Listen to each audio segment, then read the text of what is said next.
In 1994, when Sony released the original PlayStation, it revolutionized the gaming industry and kicked off a legacy that is still going strong more than 25 years later. As fans eagerly anticipate its latest generation of console, the PlayStation 5, I figured it's time to take a look at how the iconic brand came to be.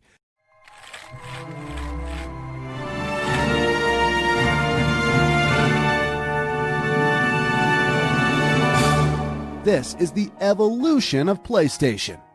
Originally, Sony intended to team up with the powerhouse and market leader at the time, Nintendo.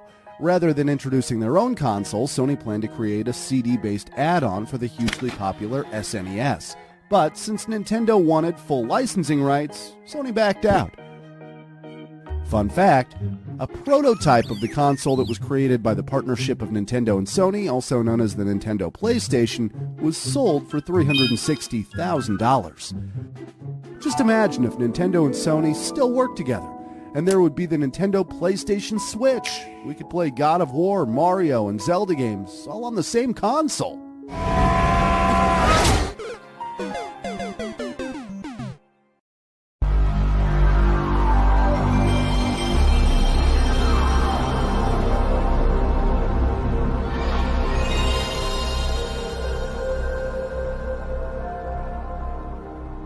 The original PlayStation from 1994, or PS1 as it came to be known, was a massive hit. It became the first game console in history to sell more than 100 million units. Its main advantage over the competition was that it used CDs for all its games, as opposed to the heavy use of cartridges at the time. Whereas a cartridge could store maybe 12 to 15 megabytes of data, developers using CDs could store up to 650 megabytes. A memory card was required to save your game progress. The console's specifications meant better graphics and an overall improved gameplay experience. And yes, these were actually good graphics at the time.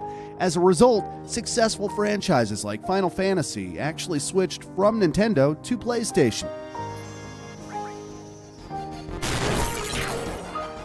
Classic games like Castlevania,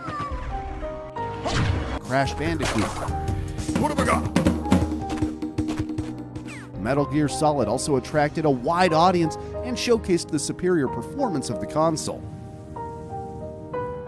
The PS1 was pretty impressive as a standalone audio CD player too. It played discs with great clarity, and as such it served multiple uses, appealing to families and older generations.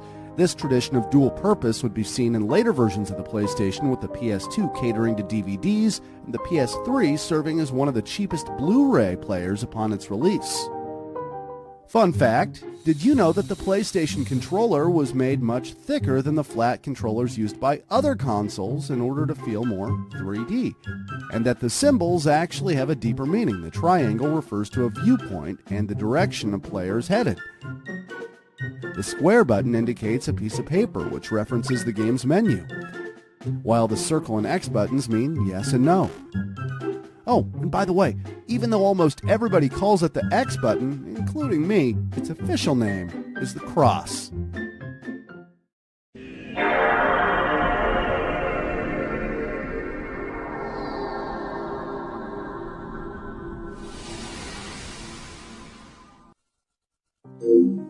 Despite the video game industry being practically blown away by the PS1, the PlayStation 2 was arguably the jewel in Sony's crown. Released in the year 2000, it remains the highest-selling home video game console ever, with over 155 million units sold.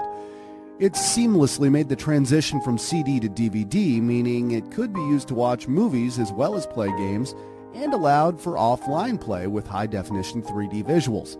Meanwhile, the PS2 memory card upped its capacity to 8 megabytes of storage. The controller was also improved with 2 analog sticks, allowing for greater degrees of movement. Much-loved franchises like Ratchet and Clank, God of War,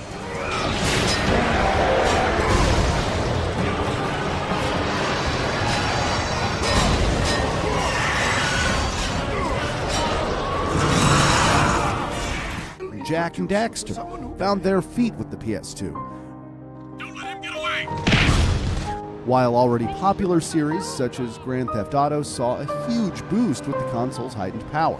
For example, GTA 3 offered gamers a fully immersive sandbox-style game in 3 dimensions for the first time. Multiple accessories were released for the PS2 with limited success. They included the iToy camera, SingStar microphones, and buzzers, all of which increased the levels of interaction players experienced, for a short while anyway. With the introduction of the PlayStation 3 in 2006 came Sony's first real signs of trouble. Having made yet another transition, this time from DVD to Blu-ray, it became difficult for Sony to turn a profit thanks to its use of cutting-edge technology. They were already competing with the Nintendo Wii and Microsoft's Xbox 360 at this point, but lost out on many initial sales, mainly due to the PS3's high price point at launch, which was a whopping $499 for a 20GB model and $599 for a 60GB console. Regardless, 87.4 million PS3s were sold, and it eventually ended up outselling the Xbox 360. Upgrades over the previous models included Wi-Fi connectivity, wireless DualShock 3 controllers, and the use of the PlayStation Network and an online PlayStation Store. Gamers no longer had to use a memory card either, as game data could be stored on the system's internal hard drive. Motion controls remained popular for a short while, with the PlayStation's Move controller and upgraded eye camera trying to keep up with Microsoft's Kinect system. Some of the most groundbreaking and hugely technical games on the PS3 include The Last of Us, Skyrim, Uncharted 2, Red Dead Redemption,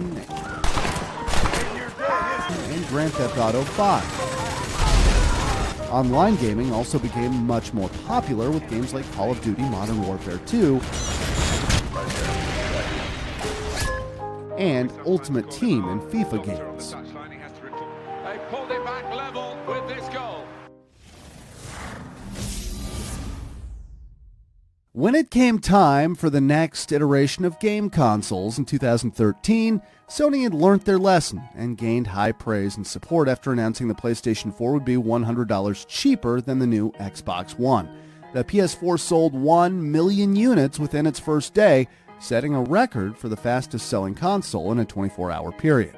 Owners of the PS4 benefited from stunning graphics with vibrant visuals and innovative software that allowed for streaming and sharing gameplay instantly on social media. PlayStation also released their on-demand system called PlayStation Now in 2014, allowing subscribers to access hundreds of mainstream and indie games from past and present. In addition to epic action-adventure games like Bloodborne, The Witcher 3, Finally. Red Dead Redemption 2, Uncharted 4, and Horizon Zero Dawn. The rise of the PlayStation VR in 2016 allowed gamers to experience some titles in a convincing virtual reality setting. Plus, gamers were also given the option to experience their favorite games in even more detail with the arrival of the PS4 Pro and its 4K graphics with high dynamic range. PlayStation has always released upgraded or slimmer versions of its consoles in a trend that is often mirrored by its competitors.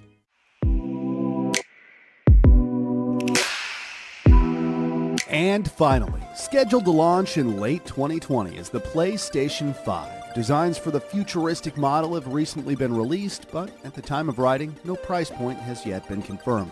Buyers can expect at least 825 gigabytes of storage, and will be happy to know the system is backwards compatible, meaning they can run their PS4 games on it if they wish. The graphics are also expected to be incredible, and there are some very exciting titles coming for the PlayStation 5. Don't fail me now. Including Horizon Forbidden West. I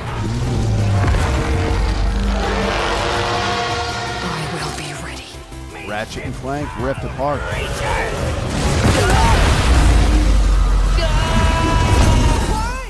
Kena, Bridge of Spirits.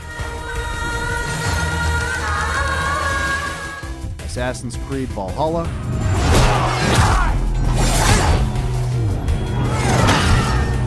And of course, Cyberpunk 2077. Your moment to shine, kiddo.